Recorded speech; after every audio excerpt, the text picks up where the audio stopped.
नमस्कार, capital TV का खास शो राहुल का अग्निपथ देख रहे हैं आप। मैं हूं आपके साथ पूजा। 2024 का चुनाव नजदीक है, पर इंडिया गठबंधन में सीट शेयरिंग को लेकर पेच फंस गया है। 4 बैठकें हो चुकी हैं, पर सीट शेयरिंग का फॉर्मूला तय नहीं हो पा रहा है। ममता बनर्जी से लेकर नीतीश कुमार ने कांग्रेस पार्टी को चेतावनी तक दे दी है। कांग्रेस पार्टी सीट शेयरिंग को लेकर बुरी तरह से फंस गई है, तो वहीं राहुल गांधी भी कानूनी लड़ाई में बुरे फंसते नजर आ रहे हैं। राहुल गांधी ने कुछ समय पहले एक चुनावी रैली में प्रधानमंत्री नरेंद्र मोदी को जेब कतरा कहा था।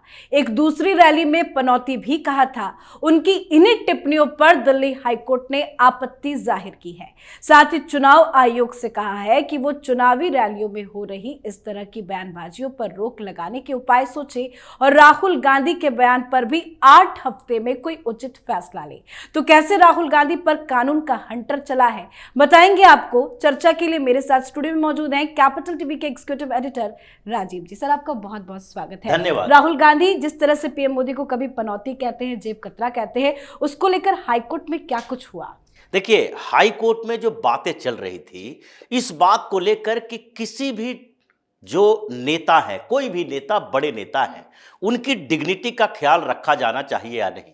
क्योंकि आज जो राजनीति में स्तर गिरा है, जिस तरीके से छिछोरी बातें कर रही है कांग्रेस पार्टी, कांग्रेस के कुछ नेता और विपक्षी पार्टियों के नेता, इस बीच राजनीति का स्तर सबसे नीचे चला गया है। और राहुल गांधी जो अपने आप को कांग्रेस के पूर्व अध्यक्ष बताते हैं, कहते हैं हम न्याय के लिए लड़ रहे हैं, गरीबों, दलितों, पिछड़ों की आवाज बन रहे हैं, वो राहुल गांधी इस नीचे स्तर तक जाती हुई राजनीति के सिरोधारे बन गए।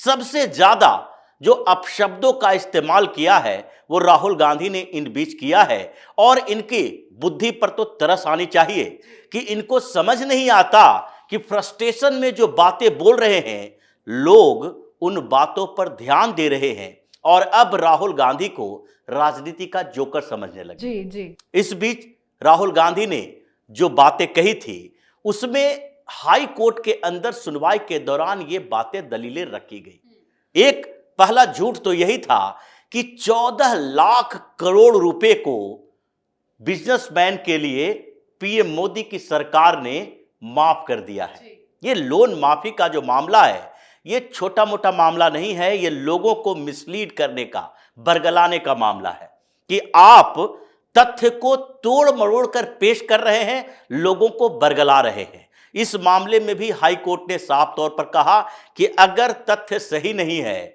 तो उसके बाद आप किसी के ऊपर आरोप लगाते हो, इसका मतलब है कि आप इस लोकतंत्र में लोगों को भ्रमित करने की कोशिश कर रहे हो।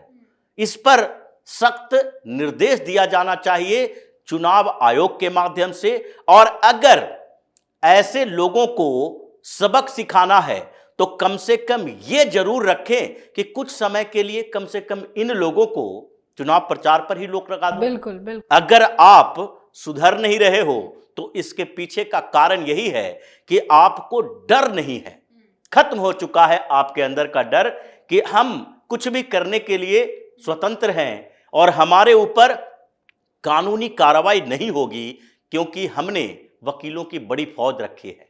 हम सुप्रीम कोर्ट को किसी तरीके से बरगला सकते हैं, चुनाव आयोग के नोटिस का जवाब नहीं देंगे।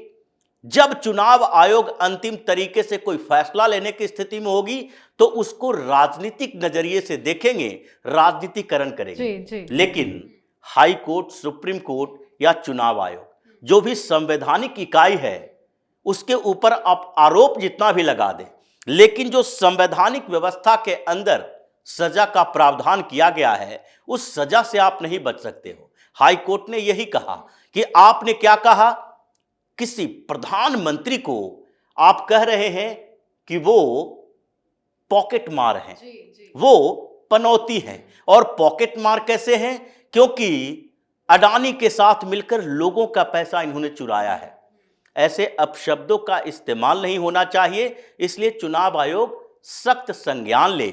और चुनाव आयोग की बात अगर देखें तो चुनाव आयोग को लगता है कि कभी कभी राजनीतिक एजेंडे में फंस के कमजोर हो जाती है।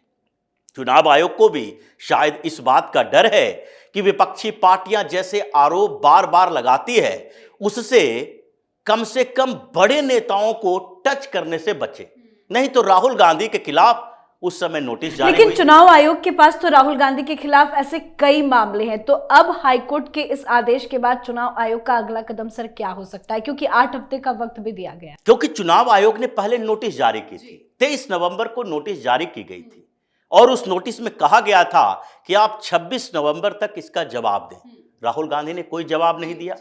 अब चुनाव आयोग अगले कदम का इंतजार कर रही थी कि वहां पर अब राहुल गांधी के खिलाफ सेक्शन 123 क्लॉज 2 सेक्शन 2 ये जो धाराएं हैं इसके में साफ तौर पर कहा गया है कि अगर कोई नेता किसी दूसरे के ऊपर, यानी कि जो इलेक्टेड पॉलिटिशियन है, जो विधानसभा में चुनाव लड़ चुका है, चुनाव जीत चुका है, लोकसभा का चुनाव लड़ चुका है, कोई बड़े पद पर है, यानी कि प्रधानमंत्री, मंत्री कोई भी हो, उनकी डिग्निटी का ख्याल अगर नहीं रखते हैं और उनके खिलाफ कोई ऐसी बातें करते हैं जिससे कि उनकी डिग्निटी प्रभावित होती है और वो झूठे आरोप लगाते हैं, उनके पास तथ्य नहीं है, तो इसका मतलब है कि उनके ऊपर सख्त कार्रवाई होनी चाहिए या तो कुछ समय के लिए उन्हें चुनाव प्रचार पर रोक लगा देना चाहिए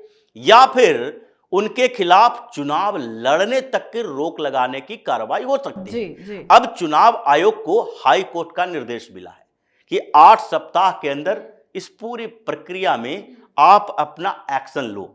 इसका मतलब है कि चुनाव आयोग जो 26 नवंबर के बाद बैठा हुआ था, 26 नवंबर, ये अच्छा खासा समय हो गया, लगभग 1 महीने का समय। 23 नवंबर को नोटिस जारी की गई थी, 26 नवंबर तक जवाब देना था। राहुल गांधी ने यह भी नहीं समझा कि इस मामले में हम अपना पक्ष रखें जी। क्योंकि इन लोगों को पता है कि चुनाव आयोग आगे अगर कोई स्टेप उठाएगी तो उसका फायदा हम चुनावी मैदान में उठाएंगे और इसीलिए इन लोगों ने जवाब देने से मना कर दिया। लेकिन अब हाई कोर्ट का आदेश है, फिर से एक नोटिस जाएगी राहुल गांधी के पास और अगर इन्होंने माफी नहीं मांगी, अगर इन्होंने कहा कि वहां पर हम चुनाव प्रचार करने के दौरान पीएम मोदी के बारे में नहीं बोल रहे थे, हम बिजनेसमैन से किसी एक नेता को नहीं जोड़ रहे थे, तो फिर वो वीडियो फुटेज होगा जिसमें राहुल गांधी पीएम शब्द का उपयोग करते हैं, राहुल गांधी नरेंद्र मोदी का उपयोग करते हैं, शब्द बोलते हैं और उसके आगे पीछे जो सेंटेंस उन्होंने बोला था पनौती बोलने से पहले, पनौती में उन्होंने क्या कहा था, पनौती पीएम मोदी की बात ही कर रहे थे और पिक पॉकेटर की बात करते हुए भी उन्होंने मोदी, अडानी और अमित शाह का नाम लिया था। इसका मतलब है कि इस मामले में राहुल गांधी के चुनाव प्रचार पर कुछ समय के लिए रोक लगाने के लिए चुनाव आयोग कोई बड़ा फैसला ले सकता है। लेकिन सिर्फ एक मामला तो ये नहीं, ये तो चुनाव आयोग फैसला लेगा, लेकिन कोर्ट में भी ऐसे कई मामले हैं। राहुल गांधी ने अमित शाह को हत्यारा तक बता दिया, हाई कोर्ट ने बुलाया उनको पेश होने के लिए। बिल्कुल, और एक मामला ही नहीं है, दिल्ली हाई कोर्ट में तो इनके खिलाफ कई और मामले चल रहे हैं। दिल्ली पुलिस का वो मामला जिसमें इन्होंने कहा था कि औरतें आकर हमको कहती है कि हमारे साथ दुर्व्यवहार होता है और पुलिस कुछ नहीं करती है, उस पर भी दिल्ली पुलिस संज्ञान ली हुई है। उसके बाद एक रेप विक्टिम के परिवार के पूरे उसके घर परिवार के बारे में उसकी जानकारी को रिवील करने का मामला चल रहा है, उसमें भी नोटिस राहुल गांधी के खिलाफ है। और यहां तक कि अमित शाह को हत्यारा कहने का जो मामला चल रहा है यूपी की अदालत में, वहां पर तो समन भी जारी हो गया है, नोटिस जारी हो गया है, इनको जवाब देना ही पड़ेगा। मानहानि के तो 12 से 13 मामले इनके खिलाफ हैं, लेकिन मानहानि के बाद ये जो मामले हैं, रेप विक्टिम की पहचान को उजागर करना, ये ज्यादा गंभीर है। दिल्ली पुलिस का मामला ज्यादा गंभीर है। तो कानूनी पचड़े में राहुल गांधी तो फंस चुके हैं, राजनीति में ये रेंग रेंग कर आगे बढ़ रहे हैं, कानूनी पचड़ों में पूरी तरीके से राजनीति में क्या कुछ चल रहा है आपने जिक्र किया, तो आपसे समझना चाहेंगे सीट शेयरिंग को लेकर भी कांग्रेस पार्टी फंसी हुई है, राहुल गांधी को फोन करना पड़ रहा है नीतीश कुमार को मनाने के लिए। देखिए, नीतीश कुमार को फोन करे या ममता बनर्जी को फोन करे, इन लोगों ने सब ने मिलकर राहुल गांधी के कैरियर पर ब्रेक लगा दिया है।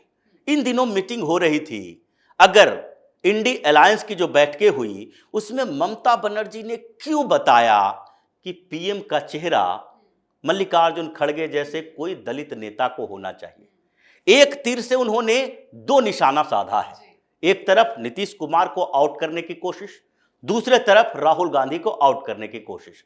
राहुल गांधी के खिलाफ उधर नीतीश कुमार भी पूरी तरीके से तैयार हैं कि राहुल गांधी को तो किसी भी स्तर पर इंडी अलायंस का नेता नहीं घोषित किया जाना चाहिए। अब कांग्रेस के अंदर जो बातचीत चल रही है इस बात को लेकर कि राहुल गांधी को फ्रंट फुट पर रखना चाहिए या नहीं, ये जो अभी मैनिफेस्टो कमेटी बनी, मैनिफेस्टो कमेटी में राहुल गांधी का नाम नहीं है। यानी चुनाव प्रचार के लिए आप एक मैनिफेस्टो तैयार करते हैं कि हम क्या क्या वादा करते हैं लोगों से। अभी तक राहुल गांधी सारे स्टेट असेंबली के चुनावों में वादा करते नजर आ रहे थे, कास्ट सेंसस करवाएंगे, उसके साथ ही जब हमारी सरकार बनेगी तो दलितों, पिछड़ों, आदिवासियों को, महिलाओं को ज्यादा अधिकार दिया जाएगा, मुख्यमंत्री भी महिला को बनाया जाए, इसके लिए इन लोगों ने कई स्टेट में बोला। लेकिन अब मैनिफेस्टो कमेटी जो बनी है, राहुल गांधी को बाहर क्यों रखा गया? क्योंकि राहुल गांधी उतावलेपन में राजनीतिक मंच पर, चुनावी मंच पर ऐसी बातें बोलते हैं जिससे कांग्रेस के अंदर ही इस बात के लेकर चर्चा है कि राहुल गांधी को क्या आइडिया देने के लिए रखा जा सकता है।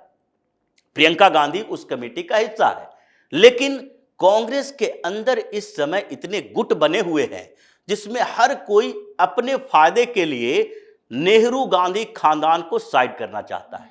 उसमें मल्लिकार्जुन खड़गे भी हैं। मल्लिकार्जुन खड़गे, हम लोगों ने शुरुआती दौर में ही कहा था कि मल्लिकार्जुन खड़गे को अध्यक्ष बनाने के बाद उनकी महत्वाकांक्षा बढ़ी है। पहले कर्नाटक के सीएम के पद की दावेदारी कर रहे थे, उसके बाद पीएम पद के लिए वो धीरे धीरे अपने लोगों से पुश करवा रहे हैं। ममता बनर्जी ने ये तो बोला ही, और उसके साथ सीट शेयरिंग की बात हुई तो 42 में से केवल 2 सीट कांग्रेस को दी जाएगी। ये जो 2 सीट का मसला है, ये तो राहुल गांधी के लिए शर्मिंदगी की बात है कि अगर पश्चिम बंगाल जैसे राज्य में जहां 42 लोकसभा की सीटें हैं, आप केवल 2 सीटों पर चुनाव लड़ते हैं। बिहार में जहां 40 लोकसभा की सीटें हैं, वहां 2 से 3 सीट देने में नीतीश कुमार और लालू यादव सोचने को मजबूर होंगे, क्योंकि विधानसभा चुनाव में कांग्रेस को जो 76 सीटें दी गई थी राजद के साथ अलायंस में, वो परिणाम देख चुकी है। और उस समय राजद के नेताओं ने कहना शुरू किया कि अगर हम माले को, सीपीआई एमएल को इतनी सीटें देते तो हमारी सरकार बनने के लायक विधायक हमारे पास होते। कांग्रेस वहां से, बिहार से भी आउट, पश्चिम बंगाल से भी आउट, यूपी में तो 1 सीट भी कोई अलायंस में नहीं देगा। अब सोनिया गांधी को कहां बुलाया जा रहा है? केरल से चुनाव लड़ लो, दूसरे स्टेट से चुनाव लड़ लो, तमिलनाडु से चुनाव लड़ लो, क्योंकि लोगों को लगता है कि अब सोनिया गांधी भी यूपी में चुनाव नहीं जीत पाएगी। तो नेहरू गांधी खानदान को कांग्रेस से साइड करने की पूरी जो व्यवस्था है वो कांग्रेस के अंदर ही चल रही है। नीतीश कुमार, ममता बनर्जी तो एक मोहरा बने हुए हैं कि इन लोगों को कांग्रेस के लोग ही, कांग्रेस के नेता ही पुश करते हैं कि आप ये बात कीजिए, आप ऐसे सीट शेयरिंग में बात कीजिए। और इन लोगों के लीडरशिप को, जो नेहरू गांधी परिवार का है, क्योंकि उन लोगों को भी लगता है कि अभी जो कांग्रेस की स्थिति है इन्हीं लोगों के कारण है। और मोदी शाह जो हर जगह हर मंच पर बात बोलते हैं कांग्रेस मुक्त भारत, उसका अभिप्राय यही है कि कांग्रेस को गांधी नेहरू खानदान से मुक्ति दिलाओ और उसके बाद कांग्रेस मुक्त भारत होगा। जी, बहुत बहुत धन्यवाद सर समझाने के लिए। धन्यवाद। तो राहुल गांधी 21 नवंबर को राजस्थान में चुनाव प्रचार कर रहे थे। इस दौरान उन्होंने प्रधानमंत्री को जेब कतरा कहा था। इसी तरह क्रिकेट वर्ल्ड कप फाइनल में हार के बाद एक मंच पर राहुल गांधी ने पीएम को पनौती भी कहा था। इस तरह की टिप्पणियों के खिलाफ जनहित याचिका लगाई गई। याचिका में राहुल गांधी के खिलाफ FIR दर्ज करने की मांग भी की गई। दिल्ली हाईकोर्ट ने इस पर सुनवाई की। राहुल गांधी के खिलाफ सख्त एक्शन की बात अब कही गई है। तो एक बार फिर से राहुल गांधी कानूनी पचड़े में फंस गए हैं। आप अपनी राय कमेंट कर लिखें। देखते रहिए कैपिटल टीवी। नमस्कार।